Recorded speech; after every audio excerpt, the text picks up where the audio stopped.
Welcome to The Forest Garden, a podcast for gardeners who want to upgrade their landscapes into biodiverse food forest systems.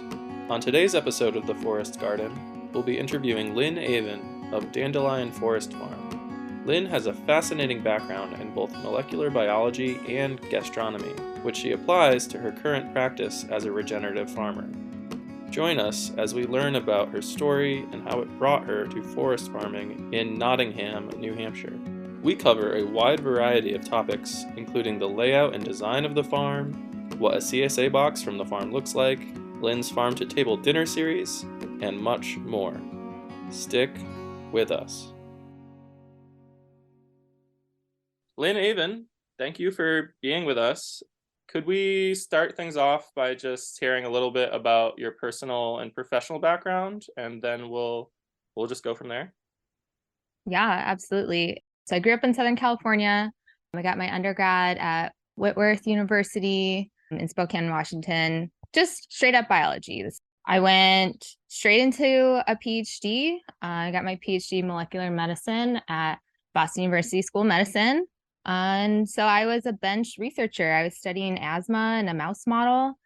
It wasn't a great time to be in science. Recession was happening, labs were shutting down. And at the end of being a student, I realized I didn't want to stay in this field. That was kind of a big moment for me. I didn't really know where to go next. I took the first thing out of there. So I ended up at a biotech for a couple of years. When they failed to get their Series C funding, I had an opportunity to just totally jump off the track. In parallel, I had always been interested in food, but never considered that full time. So I started volunteering at a local bakery in Boston, Cafe Madeleine, and then they offered me a full-time job. So I became a baker, making from scratch croissants for 2 years, living baker's hours up at 4 a.m. It was a bit of a crazy time. And then I realized that I just wasn't as passionate about pastry as the owners were. I just kind of wanted to focus on real food for real people. So I joined Be Good. It's a healthy, fast casual restaurant chain. I signed on to be the assistant to their chef. And my first day there, the chef told me he was leaving. And so I became the executive chef of a 78 unit restaurant chain, which was a wild ride, definitely trial by fire, but I learned so much about our bigger food systems. Be Good had a farm on one of the harbor islands in Boston. And so I became really close with the farmer, Casey Ballin, and he would like drop by my desk and just drop terms like soil health and regenerative agriculture. And then I would look this up and start researching, figuring out what these things were. We had a okay local sourcing program, but it was challenging because we were in Canada, we were in Texas, we were in Boston area, started getting into the South. So it was a pretty complicated system. And I thought at a high level that regenerative practices made sense. And I wanted to support the farmers that were doing it, but there just weren't a lot in our area. And I also was realizing that somehow a head of lettuce was cheaper shipped in from California across the country than for us to find it locally, which that still to this day kind of hurts. And we've had a lot of talks about this, and really just, I felt like there's got to be a better way to grow and eat food. So then COVID hit, they downsized, we got laid off, and a month into it, Casey shot me an email that was a call for farm proposals through a land trust called Essex County Greenbelt. And he said, do you want to farm and put all these things into practice that we've been talking about? I said, sure, why not? I remember exactly where I was. I was sitting on the floor of our bathroom so I could, have a private call from my husband, and I came out and was like, okay, let's do this. So then I sat on my couch and I dove deep into permaculture. It was all self-taught. I got a bunch of books and I just learned everything that I could get my hands on. I started with One Straw Revolution, and from there, nothing really has ever been the same. We didn't get that proposal. They wanted a more traditional farmer, which was fine. Looking back now, that was a really ambitious 60-acre proposal. We ended up at a burgeoning farm cooperative in New Hampshire, which was great. I had been a lifelong gardener. I had a little community plot in Boston for 10 years. And of course, scaling up to being a farmer is a whole different set of skills. So that was kind of my like farm apprentice year. Things didn't work out there, but it was really nice to just kind of learn in the safer environment. And then the stars aligned and we started Dandelion Forest Farm on beautiful 29 acres in Nottingham, New Hampshire. Wow, that's quite the backstory and professional resume. Very impressive. So, could we talk about the land acquisition process by which you acquired the land through the Southeast Land Trust?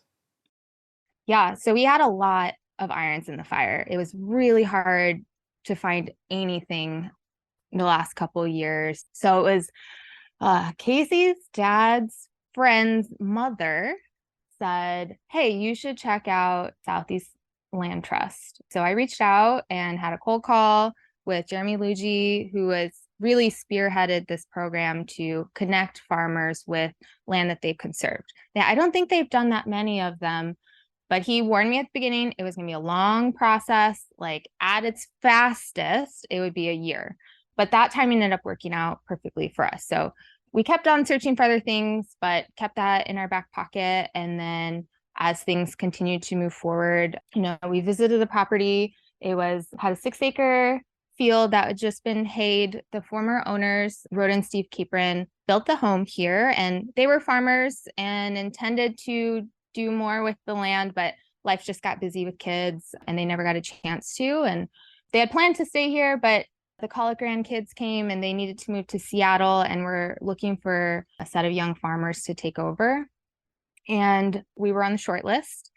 And then at the end, we were the only one on the list, which we both felt very excited about. It felt like a nice handoff.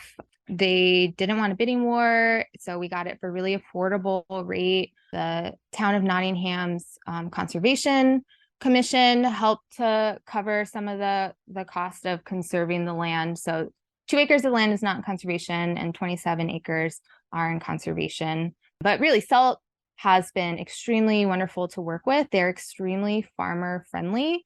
I think there are other land trusts that maybe don't understand the reality of what farmers need and have to jump through a lot of hoops.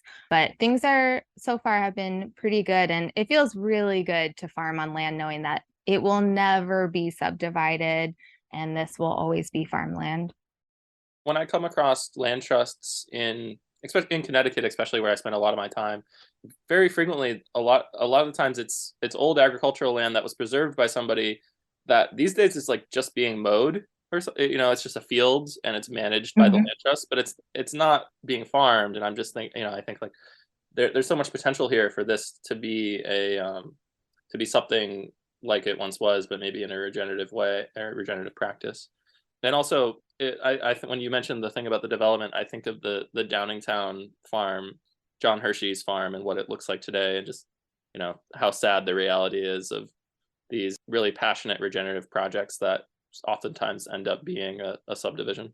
Yeah, absolutely. I had a chance to get down there twice, and it's so bizarre to see, all these like really wonderful varieties that John Hershey had acquired, and they're just in people's backyards, and those people don't necessarily know what these trees are, what to do with those foods. So the squirrels are mostly having a feast. So once you acquired the farm, and I want to hear about the sort of the dinner series that you do as well, but I guess we should cover the plantings first because that'll like inform what you're feeding people. Maybe you went through the Southeast Land Trust, things kind of fell into place. Then what? What was kind of the plan? What did you do in terms of looking at the land and what sort of species? What was the layout that you were thinking at the time? And then what ended up actually getting planted? Yeah, it was a bit of a whirlwind. So this was last April, almost a year ago, that we actually came on site. So it was like right at the beginning of the growing season. We had a go back and forth with our previous property many times to just bring over all this farm stuff, mostly like all my plants that I had acquired. And so I dug up all my chestnut trees that I had started. And so the first thing was I had to get chestnuts in the ground. They were starting to break bud. I knew I wanted to have a significant portion of the 6-acre field in chestnuts. So I planted out 100 so far. And these are just a variety of seedlings of named cultivars, parents from Route 9. Just really quickly for our listeners, that's Route 9 Cooperative based in Carroll County, Ohio. They have a massive chestnut operation going there. Okay, back to your story. So whip those into the ground. They're on pretty open spacing of 25 by 25, so that I could do alley cropping in between until the trees get bigger. I worked with John O'Niger of Regenerative Design Group for the previous property. And so I had a decent plan in mind for what I wanted to grow. And it just happened to be also a 6-acre plot. So I couldn't just superimpose it onto it because the land was very different. But yeah, I don't know. I have a loose master site plan. So along the back, there's chestnuts. I'm growing vegetables right now in just like a half acre. We put up a hoop house really quickly and got tomatoes in the ground, ginger and turmeric and melons. I just started acquiring a lot of plant material. Everything that I get my hands on is kind of forcing me to figure out where I should plant that versus going the other way around with here's my plan and these are the plants and this is where it's going. It's kind of the opposite, which is scary and exciting at the same time. I'm leaning more towards fruit. Seems like each agroforestry person has their own niche. I love fruit. I think everyone loves fruit. And so I really am trying to lean into the unusual tree fruits and berries that are pretty well suited to this area. You know, there's more than strawberries and blueberries and blackberries. So like quince and medlar and American persimmon and beach plum, Nanking cherry for the fruit trees. I have a bunch of elderberry cuttings ready to go for this season. I have some baby honeyberry, juneberry, sea buckthorn. I just started a bunch of goji and mulberry and schisandra today, actually. So I'm trying to have a pick your own fruit operation with fruit going from June through October is my dream. We'll see in reality how the plantings go. I know a lot of folks end up doing a lot of silvopasture. We just got a flock of 33 chickens that will move through for grazing, mostly layers. But I've found myself very interested in herbal medicinal plants as kind of a super low maintenance cash crop. So last year I planted a bunch of echinacea and valerian and mallow plants. I figured that they have a couple years and then I'll find a market and then I can dig them up, dry the roots, and I have a pretty long shelf life to sell those. And so I started a bunch more seeds this year: ashwagandha, yarrow, dandelion, of course, skullcap, boneset, and I have a little tea garden. When you were describing the pick your own from like that that sounds like my dream too. I'm just like sitting here like foaming at the mouth at how awesome that's going to be in only a few years. I really resonate with what you had to say about the planning and like, you know, working with Jono, landscape architect, on like coming up with, okay, this is where everything's going to go in the ground. There's going to be this awesome cultivar and that thing. And, you know, we're going to get medlars from here and it's all going to work out versus the harsh reality of actually planting the stuff and getting what's available at the time, you know, because like that cultivar that you thought of that was going to be awesome in this place, well, turns out it's just not available this year. Like people aren't, it's just not in the nursery trade right now. Like the sort of disparity between those two things is something that really is more impactful than maybe people think about when they're like planning out their amazing permaculture orchard or forest farm. Yeah, absolutely. I think a lot of permaculturalists, I mean, of course, the focus is heavily on design, which is great, but then sometimes the design needs to hit reality and things need to change. And so it's kind of having like a loose plan and being flexible.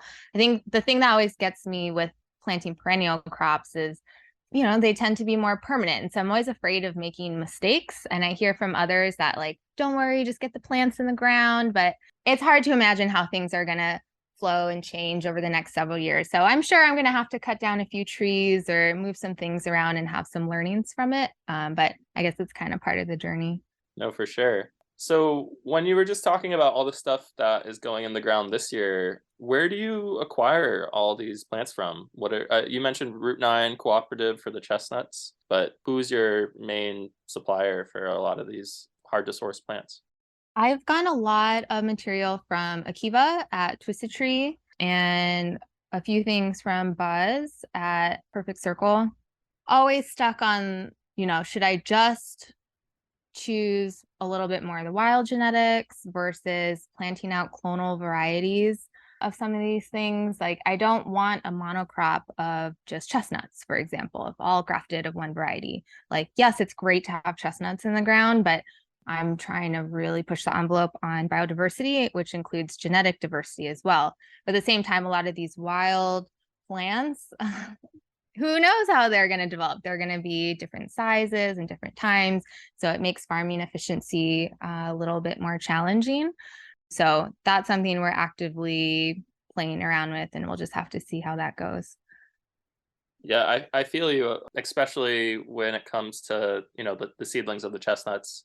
You just it's a hard thing to do. Like I couldn't imagine planting out like 100 of my babies, these things that I've worked so hard for, and then 50% of them don't end up growing that great because they're seedlings, and then you have to cull or you have to make decisions about top grafting them or whatever. But also when you were talking about sort of the wild aspect versus these named varieties of things, I also think about local ecotypes and the elderberry that's growing just in a ditch on the roadside, right, at the entrance to your farm versus like a named selection, York or Barn, etc. And I don't know if there is a local ecotype project for your eco region. In Connecticut, we luckily we do have one, and then there's Edgewood Nursery in Maine, who's really Aaron is really into local ecotypes. But is that something that you considered at all for like the pollinator species on your farm, or even some of the woody plant species? I've recently come around to this idea in terms of annual seeds. I'm really interested in landrace varieties right now to find plants that are more suited. But yeah, I mean, the same would apply for perennials as well. I feel like every freeway on-ramp has an amazing elderberry plant. If you can get to it and get cuttings.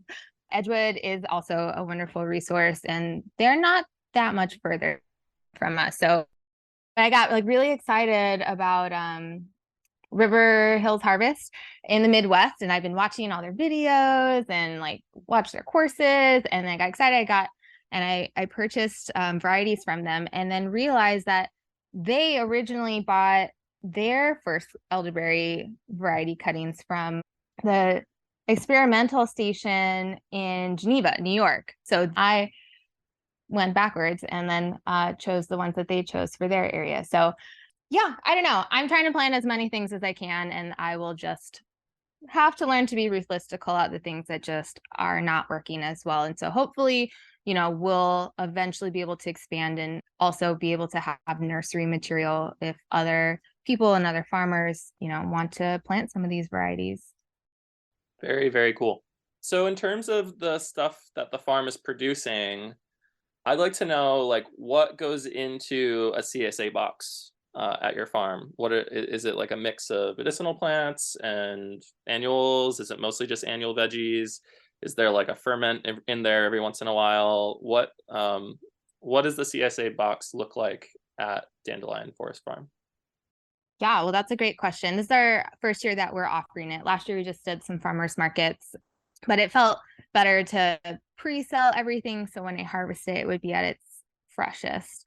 Right now, while I would love to have a bunch of perennials to work with right now, they're all babies. So I have to be spending my time on annuals, which I keep reminding myself I don't want to get stuck in just the annuals. I still have to make time to plant the perennials. So yeah, mostly it's more of a traditional CSA box. We're offering an herb bar. I hate buying like a whole bundle of herbs, and I only really needed like a sprig or two. So people can just grab whatever herbs they want. We'll also have some of our products. So I have culinary background, and I really feel for the market gardeners. They have such a small window of perishability on a lot of their items. So I really wanted to focus on growing things that either had a longer window of time, like tomatoes, or to figure out some value add products to just extend that window of time and to make some delicious, unusual things. So I do a lot of ferments, a lot of hot sauces. I'm just starting to get into koji, which is super exciting to make misos and amino sauces.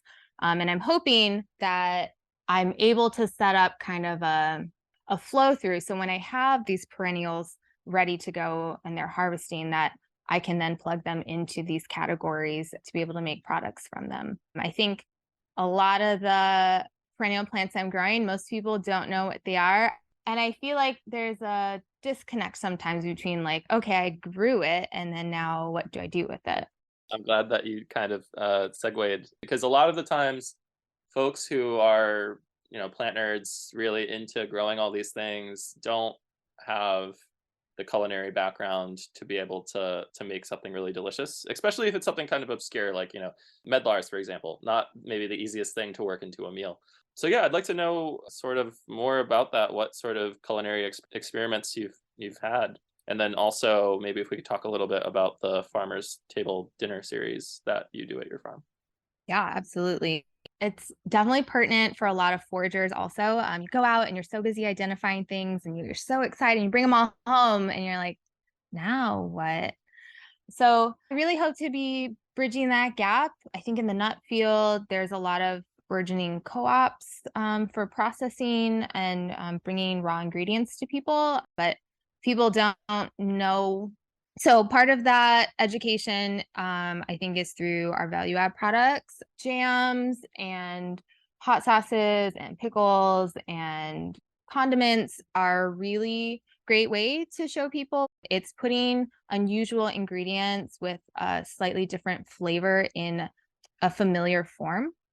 So you can do a lot of like analog. So, okay, well, instead of ketchup, maybe use this sauce, put this into your vinaigrette, or use this as a spice seasoning. I'm just started chestnut miso, which I think is going to taste really great. So basically, koji is a mold spore that's been around for a long time. It's not harmful to us, and it has the unique ability to break down carbohydrates and fats and proteins into smaller forms, which are registered as being more delicious to us. That's why we really love sugars and things heavy in amino acid like MSG. So I think koji, I'm really banking that koji is going to be the big thing to unlock a lot of these things so that people just get more familiar with these ingredients. And then with that familiarity, they're willing to bring it into their kitchen and maybe bring it into their gardens. So Farmer's Table is another extension of that. We really wanted to just create an experience for people to come and in a safe way have a meal made out of things that are hyper local and hyper seasonal. I run this with a chef partner, Elizabeth Haskett.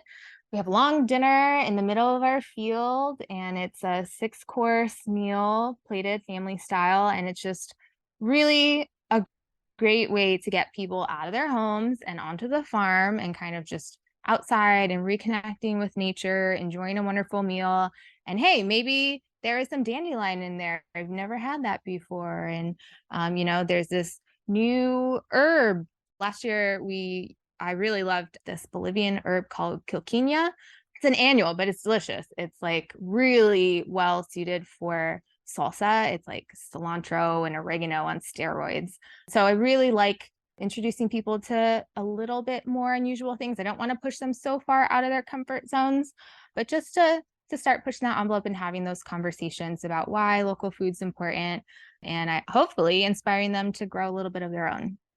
Yeah, I love that. I also have been experimenting with chestnuts in things that otherwise I might not think to put them in. Like I made a chestnut risotto because I am not a great cook or chef, and I only know how to make a few things. And risotto is pretty easy, so I know how to do that pretty well. But when I put the chestnuts in, some of the folks who I fed the risotto to found that the chestnuts were like a little hard, and I didn't pre-soak them or anything, so I felt like maybe I did it wrong.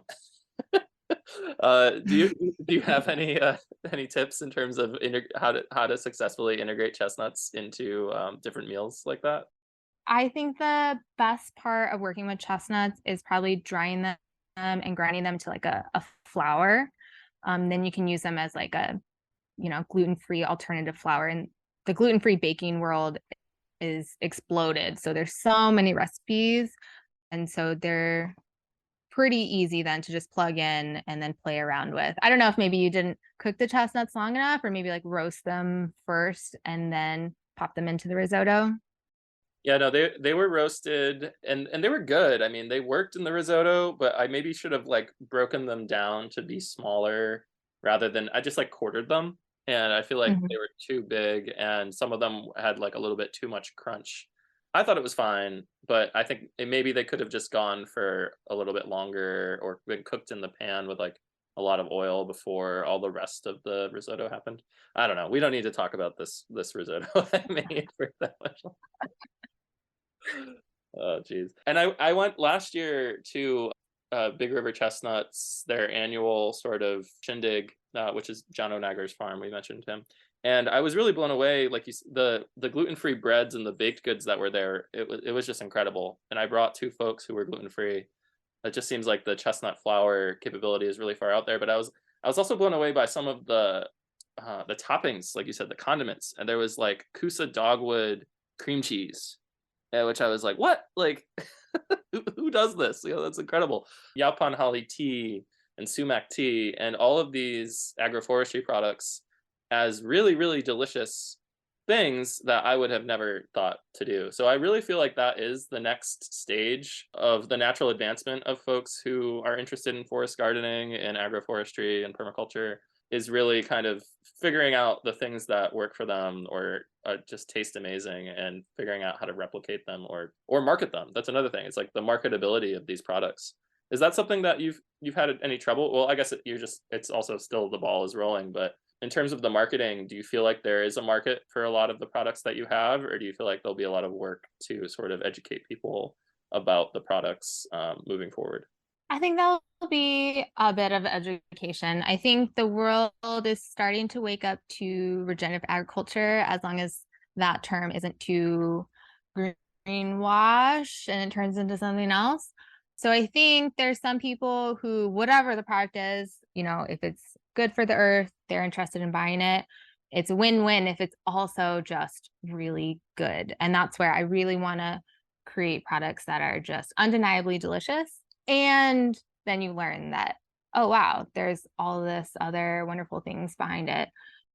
What I'm leaning towards is giving people things that they kind of know about, like vinegar. But then guess what? There's almost anything can be made into vinegar. So you can do an American persimmon vinegar and just use it as a one-for-one swap with, whatever current vinegar you're using now. Yeah, I think another great example of that is olive oils. Like everybody uses olive oil, or maybe they use canola oil, which I found out recently isn't like just means like Canada oil. It's just like a bunch of oil. It doesn't make any sense. Canola oil. It's not like there's a canola plant. Side rant. Olive oil is something that we import and is rather expensive, and we could be making it in our own backyard with nut trees. Like walnuts, and it just seems like a completely overlooked product for a market that is already ready to buy really delicious oil. And there's only like a few folks are out there doing this right now in the US. One of them being Sam Thayer, who is based in Wisconsin. He's very into wild foraging, and if you're interested in purchasing some, you can of this wild hickory nut oil. You can get it from Forager's Harvest, and I believe they sell them in like 5-ounce bottles. And the other person being Jesse Markson, based in or Mhm. Yellowbud Farm, based in Massachusetts, who's really interested in using yellow buds, or also known as bitternut hickories, for making hickory nut oil. So I'm really excited, in the next couple of years or the next decade, like what becomes really popular, I guess, and what people realize, like, oh wow, this is delicious, and it's cheaper than the thing that I import from Italy or whatever. And it'll just be really interesting to see how that evolves in terms of how agroforestry practices relate to, or in terms of how agroforestry products kind of find their niche in the market, I guess. Yeah, I mean, I think that's pretty critical. Once we have a place for farmers to put their crops and for them to see that this is profitable for them to grow this way, I think it'll be so much easier for a lot of farmers to diversify and or fully switch over to regenerative growing systems.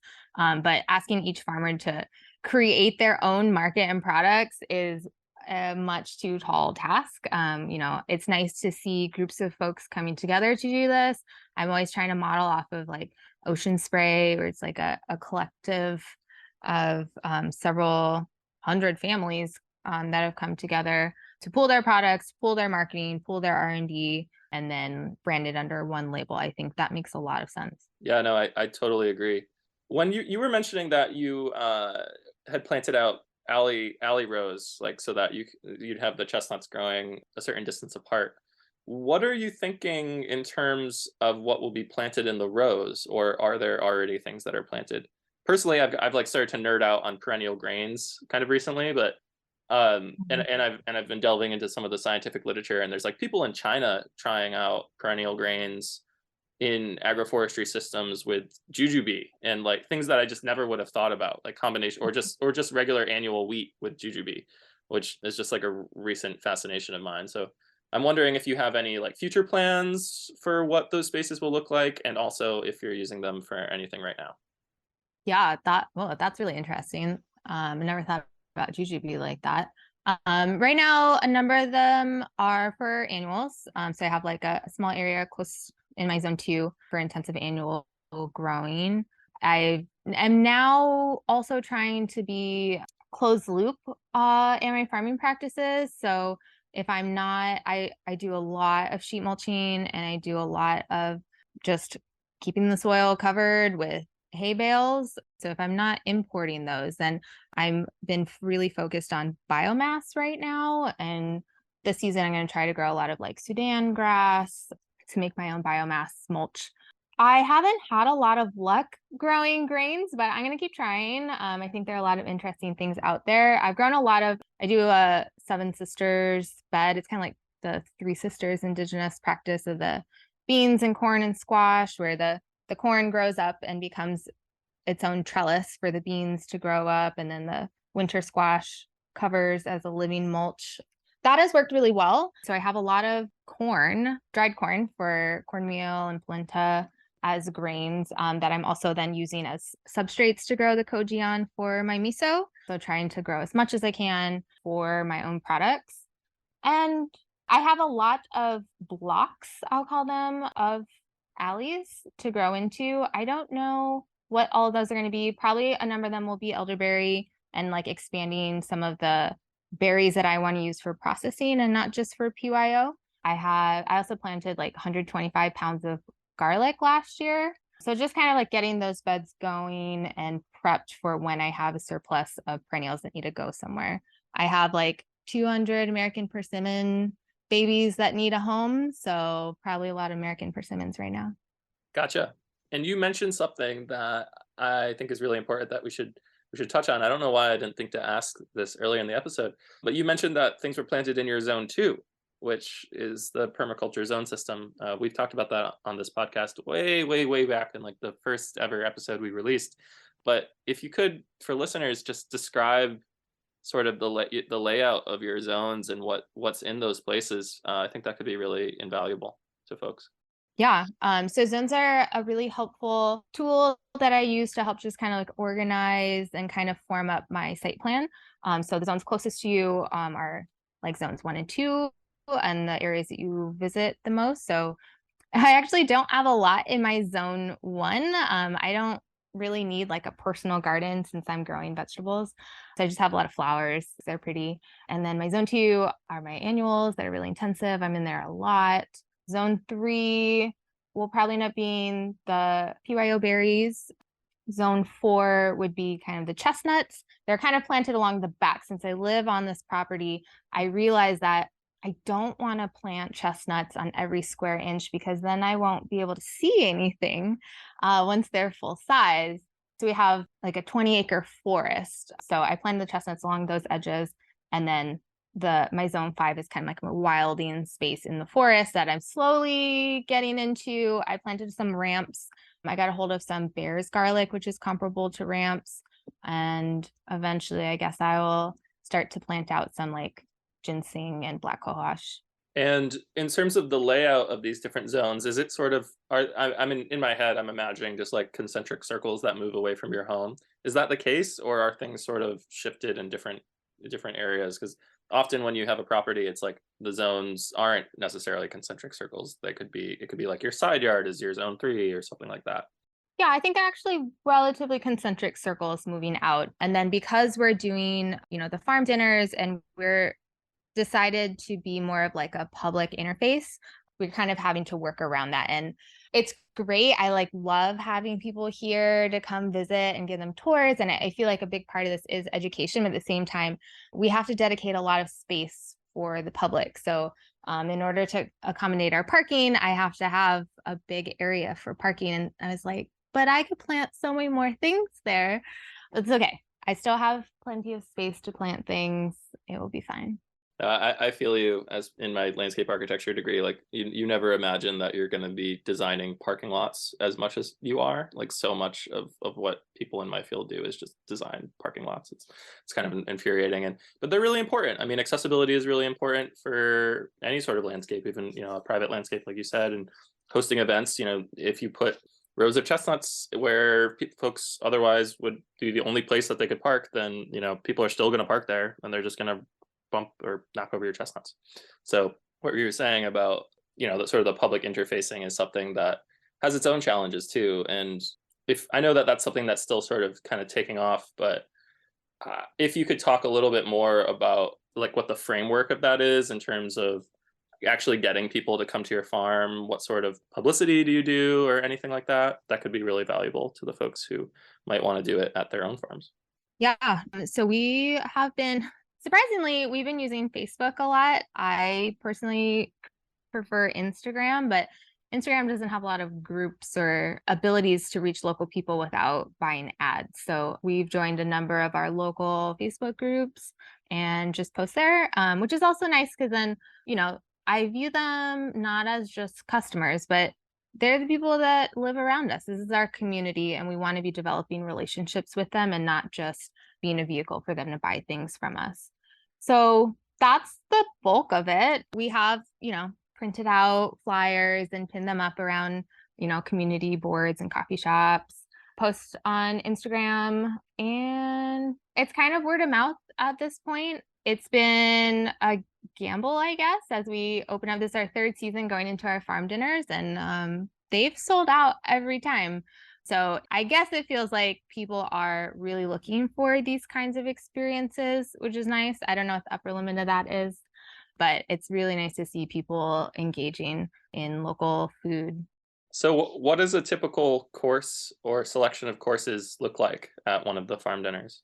Yeah. So when you arrive, we have a huge array of like a big charcuterie board and interesting kombuchas. That's really a lot of where I like to put creativity. You can put interesting little chutneys and jams and flavors for people to try. We do a farm tour, so we get to show people where their food's coming from for that meal. What we don't grow, we source from a bunch of local farm partners in the area. I also mentioned that every dinner that we have, we reserve 4 seats for farmers half price as a way for us to just kind of give back and just to continue to get to know the folks in the area, fellow farmers. Then we all sit down to dinner and we have a bread course, freshly baked bread that we mill ourselves, hopefully eventually grain that we grew ourselves. We'll do a big salad course, a nice compost salad. We'll do 1 or 2 interesting vegetable courses. We'll do a protein, and then I get to finally put my pastry skills back to work and do a plated dessert. I'm salivating. That sounds fantastic. Okay, so I just have like 2 last questions, and one of them is we kind of already talked about this, but like let's say like 5 years from now, what do you see the farm looking like? How do you see it have? What do you think that your day to day will have changed to be once the farm is no longer in this sort of adolescent period, and it kind of as it matures? How do you think that your life will change or your work will change at Dandelion Forest Farm? The dream is that very long term, like 20, 30 years from now, it'll be extremely low maintenance. We'll mostly just it's as much as we want to put into it at that point. Jono had an interesting thought of, every season things change. They ebb and flow in your personal life and the farm life. And so it's nice to let things be flexible with that. So it's hard to say, but when we finally have moved a little bit off of annuals, I feel like I am mostly working with customers as they come in. Again, this is more educational. And so bringing people on for PYO and interfacing with them and letting them do their own picking so that I'm a little more free to chat with them, make products from whatever they don't pick.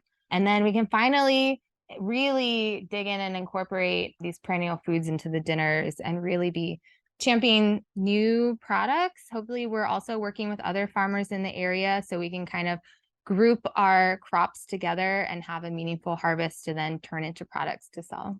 That all sounds fantastic, this future that you have set out for yourself.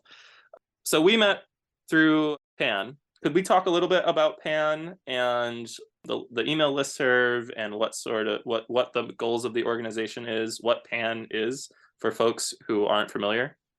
Yeah, so I'm the new facilitating director of PAN, which is the Permaculture Association of the Northeast. Basically, it started as a group of permaculturalists coming together for shared resources and support for each other. It has taken on a couple of different forms, and at its current stage, post-COVID, we're really trying to shift dialogue to explore, what does permaculture mean now? There's some baggage sometimes associated with that term, with a lot of the founders being white and male, and there's other voices that maybe should be present.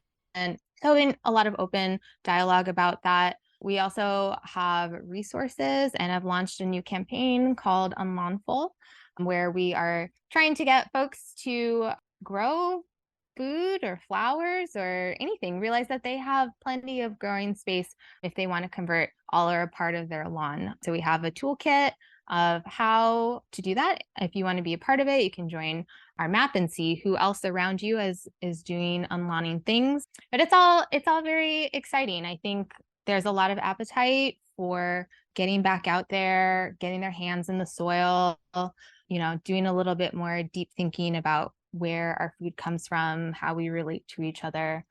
Yeah. And then we also have regional listservs that anyone can join. You go to our website, you can sign up for those, and then just people are free to post questions or, local events in the area, things to check out. I will say I'm a part of this listserv, and it was something that I found out just by word of mouth about. And then suddenly I was clued into all these super cool events like the Big Rivers chestnut roast that happens. And it's been really invaluable in terms for me in New England in terms of meeting folks who have the same sort of interests as we do. It can be really hard to find that community, even if it requires driving, an hour to get to the place that is at someone's farm somewhere, not necessarily in your local neighborhood, still community. Okay, so thanks for being so awesome with this interview and telling us so much valuable information. Where can people find you? Yeah, you can check us out on our website, dandelionforestfarm.com, and on Instagram at dandelionforestfarm. Well, Lynn, thank you so much for joining us. It was really fantastic to have you on. I hope that our listeners get to check out your farm, maybe even visit for a farm dinner. Those who stuck with us to the end, thank you, and we'll see you next time. Thanks so much, Mike. Bye now.